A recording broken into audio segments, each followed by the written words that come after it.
In the 1920s, the excitement of commercial aviation first came to Kansas City.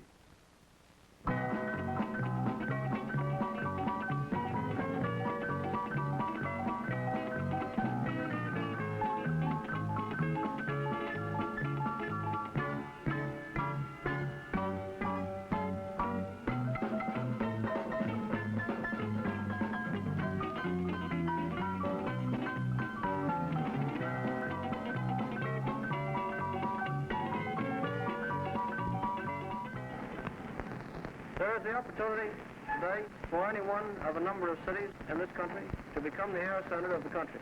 That city will become the aeronautical center not only in the United States but in the entire world.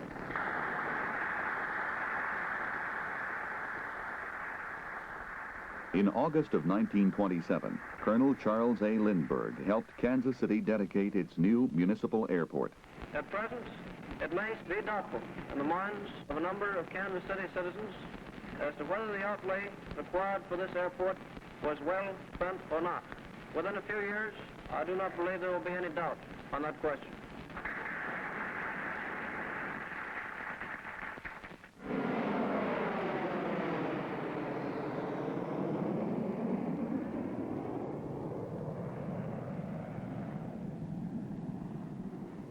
When Colonel Lindbergh dedicated this field, it was little more than a weedy pasture at the north end of the Hannibal Bridge.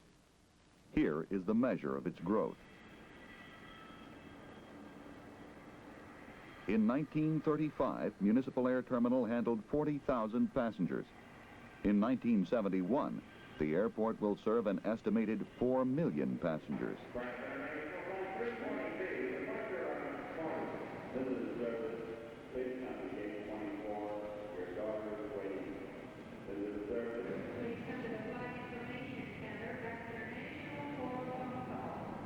Its downtown location has made Municipal one of the most accessible airports in the United States. But at the same time, the growing city has surrounded the airport with obstacles, thus restricting its growth.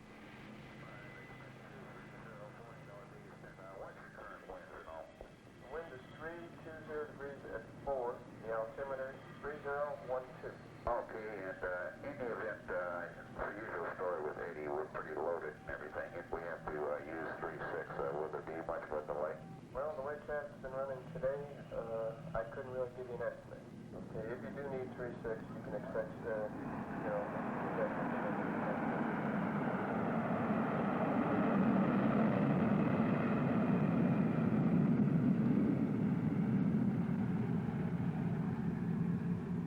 As Colonel Lindbergh predicted in 1927, Kansas City's unique geographical position has made it an important central hub of the nation's air transportation system.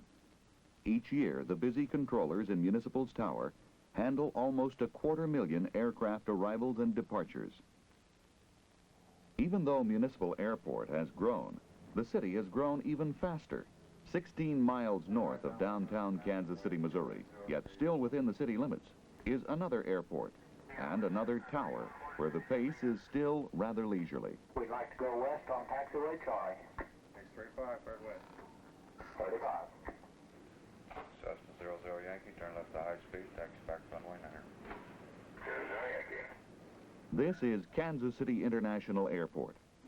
Although the field itself has been operational since the mid-50s, the actual construction of the new tower and terminal complexes did not begin until 1968. Yet, in 1972, Kansas City International Airport will become the new hub of air transportation for this area.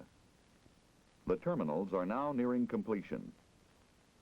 On a morning in the fall of 1971, city officials visited the site to review construction which was completed during the summer of 1971. The outside window area fronts on the plane part.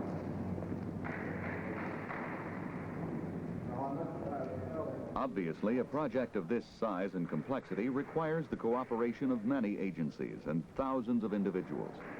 The Public Works Department of Kansas City, Missouri, under its director, Myron Calkins, is actually responsible for the physical construction of the airport and its related facilities and roadways. The Aviation Department, under Director Frank Pittenger, is responsible for planning and coordinating the development of the airport to meet the needs of the airlines and the air-traveling public. The Office of City Manager John Taylor is responsible for coordinating the efforts of all city departments involved in the project. Helping to represent the public interest is the Finance and Audit Committee of the City Council. Every 2 weeks, officials report to this committee on the progress of construction. In a meeting held in the summer of 1971, they discussed the prospects for opening the airport in 1972. As far as completion, yes, the terminal buildings are the key thing, of course, to opening the airport right now, and the key thing in the terminal buildings is the completion of the concrete work, the roof beams and the roof slabs. Okay, now, at what date do we expect to get all the concrete ceilings in and the glass installed? Well, we're looking forward to have done by this fall. Now, the specific date, around November, about the 1st of November or in there. About December, we'll have our utilities people and power plant personnel phased in. We have operations people on the job already. And then next spring, we'll start phasing in other personnel. Make a move. We'll probably make a overall move in the spring, if not sooner, to coordinate all the move-ins by opening day. The whole thing will open at the same time. In other words, the airlines, as Frank indicates to me, they're all going to move at one time. They're not intending to have a split operation going or anything like that. They're all going to move at one time, and we'll open the airport and have it operational at that time. From its beginning, KCI has been a project which deeply involved the entire community. In 1953, the city acquired almost 5,000 acres of farmland in suburban Platte County. In 1963, the City Council decided that facilities at Municipal Airport could never be expanded to meet Kansas City's growing air travel needs. Mid-Continent International Airport was to become the new Kansas City International Airport. 3 years of planning and research went into the design of KCI's unique terminals. The council decided that Kansas City needed an airport which would be convenient for the average air traveler. At KCI, the outgoing passenger will be able to drive directly to his gate. Then, after leaving his car, he can walk across the narrow terminal building to the ticket counter and passenger holding area, and finally aboard his aircraft. In most cases, he will have walked less than 300 feet from his car to his aircraft. In 1966, Kansas City voters approved the sale of $150 million in revenue bonds to finance the construction of the new airport. These bonds are secured by long-term rental agreements with the airlines, which assures the construction of KCI at no cost to the taxpayer. Moreover, the money obtained in the bond sales has been reinvested at a higher rate of interest until actually needed to pay construction costs. This has generated almost $10 million in additional revenue. It's been estimated that by opening day, nearly $250 million will have been spent on the development of Kansas City International Airport. Construction has required that 18 million cubic yards of earth be moved. During maximum production periods, crews moved almost 200,000 cubic yards per day. The airport will require 500,000 cubic yards of concrete, enough to build a highway from Kansas City to Springfield, Missouri. Quick access from downtown Kansas City has been assured by the completion of Interstate Highway 29.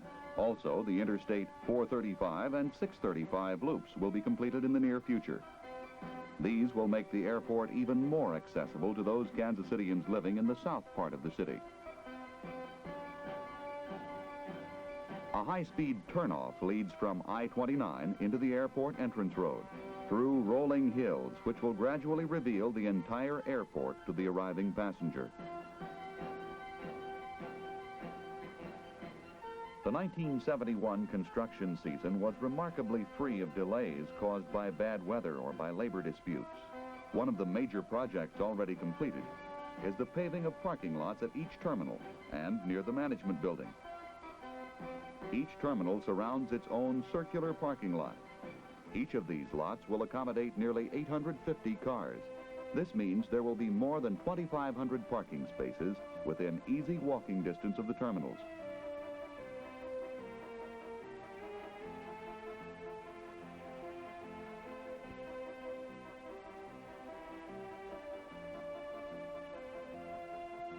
Other areas designated for long-term use give the airport a total of 4,300 public parking spaces, more than 3 times the number of parking spaces at Municipal Airport.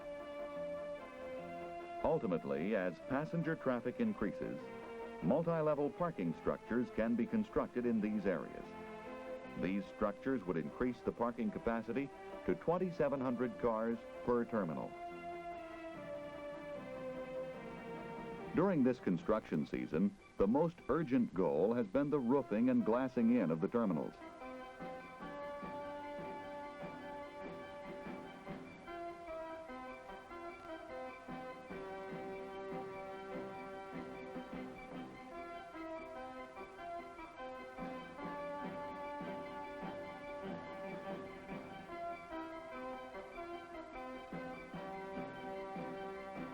Each terminal building is 60 feet wide and 2,300 feet long.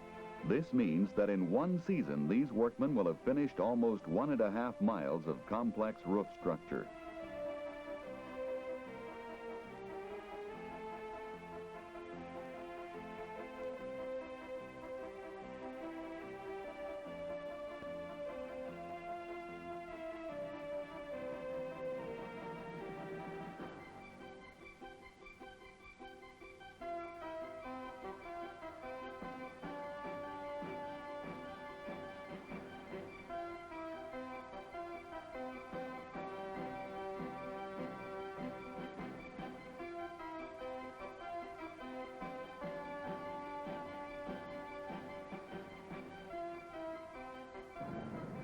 The primary problem at the moment is completing the concrete pours before cold weather.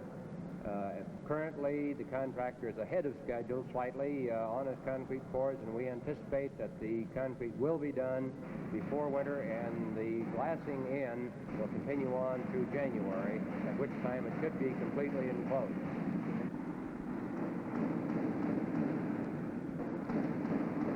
There are several things remaining to do inside. That is the placement of the ticketing counters, the baggage checking areas, the completion of the graphics band, which goes on around the perimeter of the building, and the installation of the heating and air conditioning equipment. About 15% of the population of the city is now north of the river. This airport is going to bring much more industry around the area, and it's also going to bring a lot of residential development because of people who want to be close to that developing industry. This will open up Kansas City to air transportation not now available to it. The facility itself has excellent convenience for the passenger, and we see the airport is opening up the whole Northland to development in the city. So in 1972, Kansas City will have a new airport, one which will bring the entire world to our doorstep.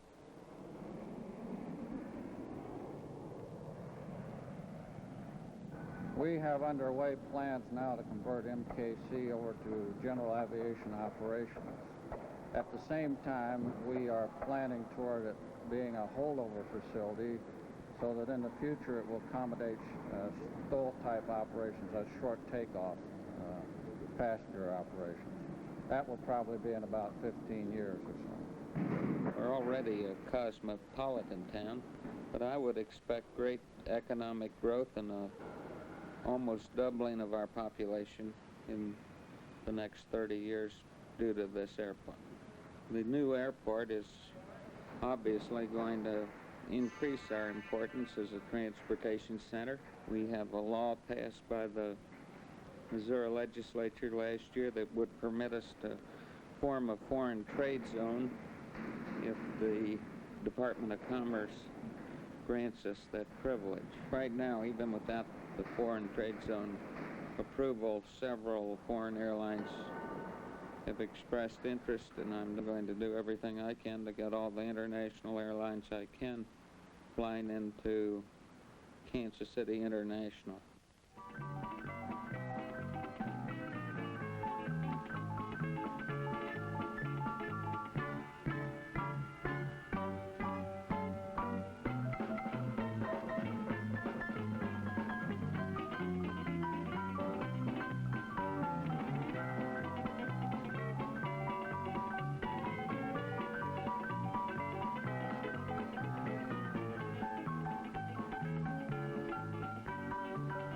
In 1972, you may be out of town for a few days.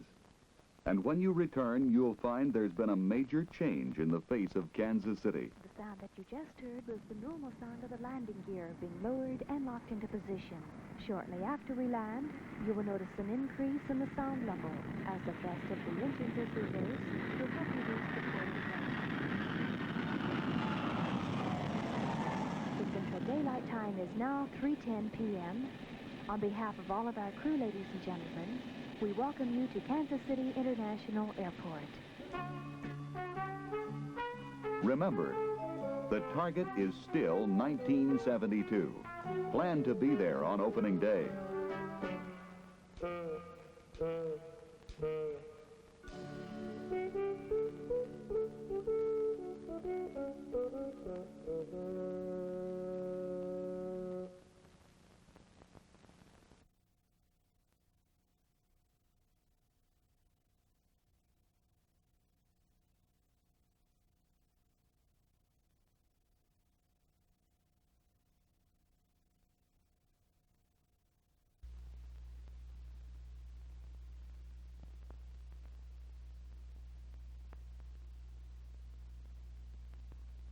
In 1972, you may be out of town for a few days, and when you return, you'll find there's been a major change in the face of Kansas City. The sound that you just heard was the normal sound of the landing gear being lowered and locked into position. Shortly after we land, you will notice an increase in the sound level as the thrust of the engine is reversed to help reduce the forward ground. The Central Daylight Time is now 3:10 p.m. On behalf of all of our crew, ladies and gentlemen, we welcome you to Kansas City International Airport. February the 23rd, 1971. This is Kansas City International Airport today. 80% complete. It lies idle for a moment, buried under tons of new fallen snow. This will be a temporary delay. Tomorrow the roads will be clear, and by the end of the week the snow will be gone. For KCI Development Director Joe Howard, delays like this are expected as part of the winter season. As you can see, we're presently digging out of the worst snowstorm of the season. It has delayed construction several days while we're digging out. You can see the tower is virtually complete. The runway extension is complete. Most of the grading is completed. About the only major grading left is removing the mound the temporary tower is setting on. The underground utilities are all in place and have been tested. The terminals are about 62% complete, and the only delaying factor is the roof pours, which we will start the minute weather permits. And about the only thing that could delay us further would be any labor dispute or anything that might stop the work. Weather is not as controlling a factor as it was in the past. I think you can see by the construction that we are quite a ways along, and I'd say the overall airport project is probably on the entirety about 80% complete. We should reach our opening date without too much trouble. Like all delays, this brief shutdown will become part of a computerized record, which is the history of construction at Kansas City International Airport. Throughout the development cycle, the management team has used a computer to schedule all planning and construction activities.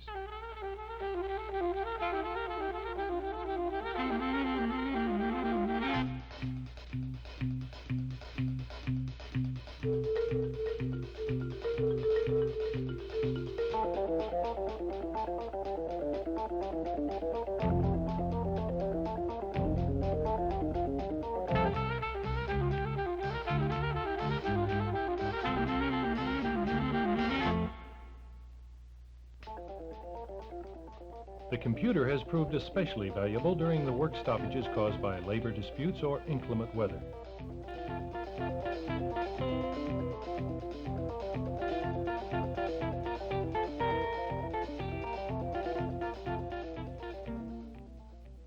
Today's late winter snows, however, don't pose a serious threat to construction progress. And on the west side of the field, city officials are gathered for the opening of the airport's crash rescue facility. It was over 20 years ago that Kansas City began to be concerned about the size of its present airport, which has served us so well as far as convenience and been an inspiration to many people in the development of aviation in the Middle West. The City Council and the Aviation Department, the city manager, all started a search for real estate around the metropolitan area that would serve for a really great airport. This is the first major building of the complex to be finished. The speeches today naturally will recall some of the work, some of the planning which led to the development of this airport. Then in, I think it was 1966, in September, I met with Charles Tillinghast, who told me of the immediate needs of TWA for their development. Jet air travel was causing an enormous increase in the volume of their business. And the huge planes that were then beginning to come in, some of them were, the 707 was having a hard time coming into Kansas City. And he was afraid that we were going to be losing our position as a focal point for aviation if we didn't have the runways to take care of this need. And on the books at that time was this thing that we now know was the 747 that nobody had seen up to that time, but it was pretty obvious that they weren't going to land at Municipal. This is the airplane, the 747, the symbol of tomorrow's aviation, seen today rising over the snow-blanketed shell of the terminal buildings. Bigger and faster than any airplanes now flying into Kansas City's Municipal Airport, yet cleaner and more quiet than its older, smaller jet cousins. This is the type of airplane, the jumbo jet and the Airbus, that will be the mainstay of tomorrow's aviation, and KCI will be able to handle the biggest of them. I saw my first airplane in a pasture down by Sedalia, Missouri, in 1927. In 1932, I paid my first visit to Municipal Airport with the then mayor of Independence, Missouri, Mayor Roger T. Sermon. And as a very young boy, I was quite impressed with Municipal Airport. But then along came 1963, many years later, and I became a member of the City Council, along with several new ones. And Ike Davis became our mayor. And let it be said strongly for the record that he was the one who caught the vision that the day had indeed come when what was little more than a pasture, when I saw it back in 1932, had become totally inadequate for the needs of a great city like Kansas City, and the time had come to give serious consideration to moving from some 600 or 700 acres up to this then 4,200 acres and developing the kind of an airport that Kansas City needed. In 1953, Kansas City had acquired almost 5,000 acres of farmland in suburban Platte County. At that time, civic planners thought the Mid-Continent facility would be no more than a supplementary airport. But in 1963, the City Council decided that facilities at Municipal Airport could never be expanded to meet Kansas City's growing air travel needs. Their decision, Mid-Continent Airport was to become the new Kansas City International Airport. 3 years of planning and research went into the design of KCI's unique terminals. The council decided that Kansas City needed an airport which would be convenient for the average air traveler. At KCI, the outgoing passenger will be able to drive directly to his gate.